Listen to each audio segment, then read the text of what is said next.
रात का अंतिम यात्री गहरे जंगल के बीच एक सुनसान सड़क थी, जिसे लोग शापित मार्ग कहते थे। इस सड़क पर रात में सफर करने वाले अक्सर गायब हो जाते या फिर बुरी हालत में पाए जाते। राहुल, एक युवा ट्रक ड्राइवर, इन भूत प्रेत की कहानियों पर विश्वास नहीं करता था। एक रात उसे इसी सड़क से होकर एक जरूरी सामान पहुंचाना था। गांव वालों ने उसे चेतावनी दी, लेकिन वह हंसकर निकल पड़ा। रात का सफर आधी रात हो चुकी थी। चारों ओर घना अंधेरा और जंगल से आती अजीब आवाजें माहौल को और डरावना बना रही थीं। अचानक सड़क के किनारे एक सफेद साड़ी पहने औरत खड़ी दिखी। राहुल ने ट्रक रोका और खिड़की से झांककर पूछा, इतनी रात में यहाँ क्या कर रही हो? औरत ने धीमे स्वर में कहा, मुझे आगे छोड़ दोगे? राहुल को कुछ अजीब लगा, लेकिन उसने उसे ट्रक में बैठा लिया। कुछ मिनटों तक दोनों चुप रहे। फिर राहुल ने शीशे में देखा, वह औरत अब भी सड़क किनारे खड़ी थी।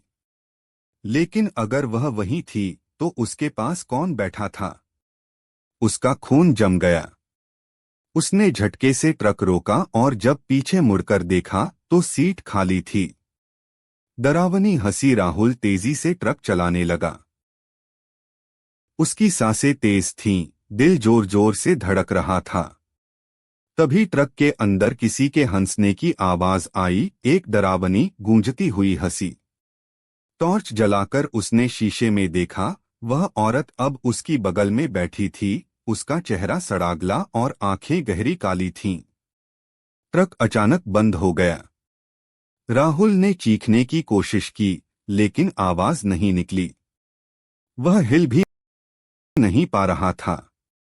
अचानक गायब सुबह गांव वाले सड़क पर एक खाली ट्रक खड़ा हुआ पाया। राहुल का कोई पता नहीं था। ट्रक का दरवाजा खुला था, लेकिन ड्राइवर सीट पर सिर्फ एक जला हुआ हाथों का निशान था। आज भी जो उस सड़क से गुजरता है, कभी कभी ट्रक के अंदर से एक भयानक हंसी सुनाई देती है। शायद राहुल अब भी वहीं कहीं फंसा हुआ है।